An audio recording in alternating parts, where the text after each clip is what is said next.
दोस्तों, बॉलीवुड में dream girl के नाम से मशहूर अभिनेत्री हेमा मालिनी अपने दौर की बेहतरीन अभिनेत्री रह चुकी हैं, जिन्होंने अपने दौर में एक से बढ़कर एक बेहतरीन फिल्म से बॉलीवुड इंडस्ट्री को नवाजा है। और इन फिल्मों में उनके द्वारा किए गए अभिनय को दर्शकों द्वारा काफी सराहा भी गया।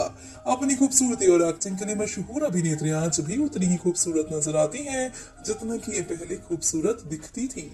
जहां बॉलीवुड इंडस्ट्री में इनकी फैमिली का रुतबा अलग ही नजर आता है, वहीं ये एक ऐसी परिवार से बिलोंग करती हैं जिसकी कई पीढ़ियां आज भी इंडस्ट्री में मौजूद हैं और बराबर काम कर रही हैं। यूं तो ये फैमिली सालों से इंडस्ट्री में मौजूद है, लेकिन बावजूद इसके आज भी कई लोग इस परिवार के बारे में बहुत कम जानते हैं कि कैसे ये परिवार बॉलीवुड में आया और किस तरह से बॉलीवुड में अपनी एक अलग पहचान बनाई थी।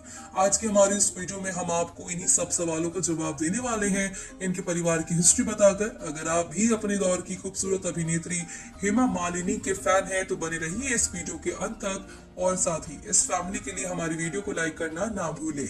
बॉलीवुड की ड्रीम गर्ल अभिनेत्री हेमा मालिनी हिंदू परिवार से ताल्लुक रखती हैं, जहां उनके पिता वीएसआर चक्रवर्ती जो कि एक बिजनेसमैन हैं और उनकी मां जया चक्रवर्ती हैं जो कि एक फिल्म निर्माता थी जिन्होंने कई फिल्मों को प्रोड्यूस किया है। हेमा मालिनी अपने 3 भाई बहनों में सबसे छोटी थी, जहां इनके बड़े भाई का नाम आर के चक्रवर्ती है, वहीं दूसरे भाई का नाम आर जे चक्रवर्ती है और इनकी एक बहन भी है जो लाइमलाइट से दूर रहती है। आपको बता दें, उनके दोनों भाई फिल्म निर्माता हैं जिन्होंने अपने दौर की कई बेहतरीन फिल्मों को प्रोड्यूस किया है। वहीं अब बात करें इस फैमिली स्टार की, तो हेमा मालिनी का पूरा नाम आर चक्रवर्ती है, जिनका जन्म 16 अक्टूबर 1948 को तमिलनाडु के तमिल परिवार में हुआ था, जहां इन्होंने अपनी शुरुआती पढ़ाई दिल्ली से पूरी की है और 12वीं करने के बाद इन्होंने अपनी पढ़ाई ड्रॉप आउट कर दी थी।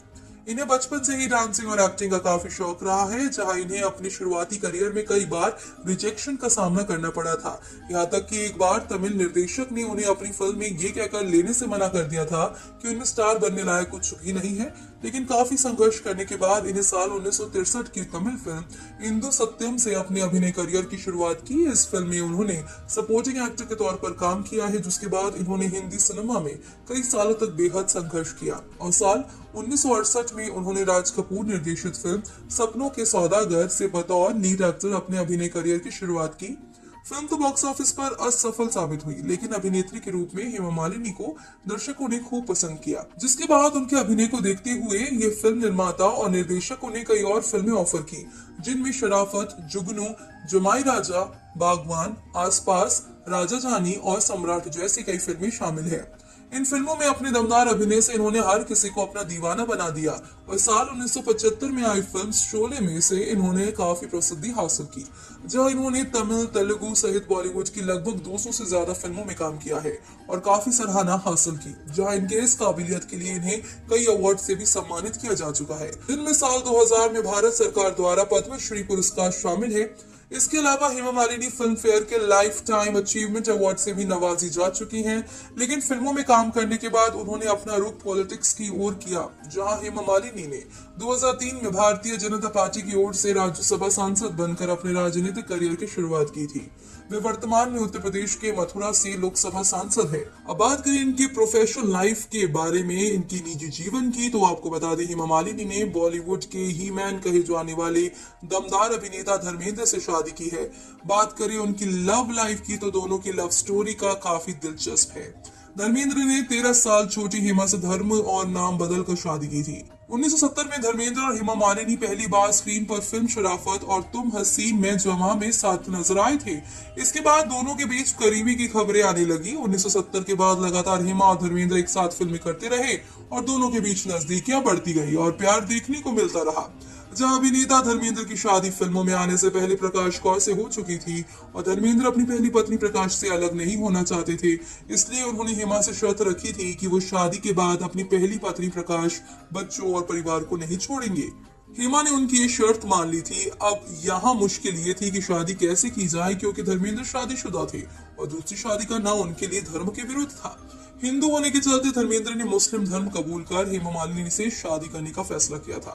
धर्मेंद्र की दूसरी शादी दिलावर खान के नाम से हुई है। जहां बात करें हेमा मालिनी की सौतन और धर्मेंद्र की पहली पत्नी की, तो इनका नाम प्रकाश कौर है, जिनसे इन्होंने 1954 में शादी की थी। शादी से इन्हें 4 बच्चे हुए, जिनमें 2 बेटे और 2 बेटियां हैं। बेटों में सनी देओल और बॉबी देओल और बेटियों में विजेता देओल और अजीता देओल है। जहां अपने बच्चों के साथ धर्मेंद्र तब तक एक खुशहाल जिंदगी बिता रहे थे जब तक धर्मेंद्र अपना करियर बनाने व बॉलीवुड इंडस्ट्री में ना आ गए थे। फिल्म जगत में कदम रखने के बाद इन्हें हेमा मालिनी से प्यार हो गया है, जिसके बाद उन्होंने शादी करने का सोचा, लेकिन पहली पत्नी के चलते दूसरे से शादी के लिए धर्मेंद्र मान गए, जहां उन्होंने अपनी पहली पत्नी को तलाक दिए बिना। साल 1979 में हेमा मालिनी से शादी कर ली और इस शादी से हेमा मालिनी को 2 बेटियां हैं, जिनका नाम आहाना देओल और ईशा देओल है। वर्तमान में धर्मेंद्र अपनी दूसरी पत्नी हेमा मालिनी के साथ मुंबई में रहते हैं और उनकी पहली पत्नी प्रकाश कौर अपने बेटों बॉबी देओल और सनी देओल के साथ मुंबई जुहू स्थित आलिशान घर में रहती हैं।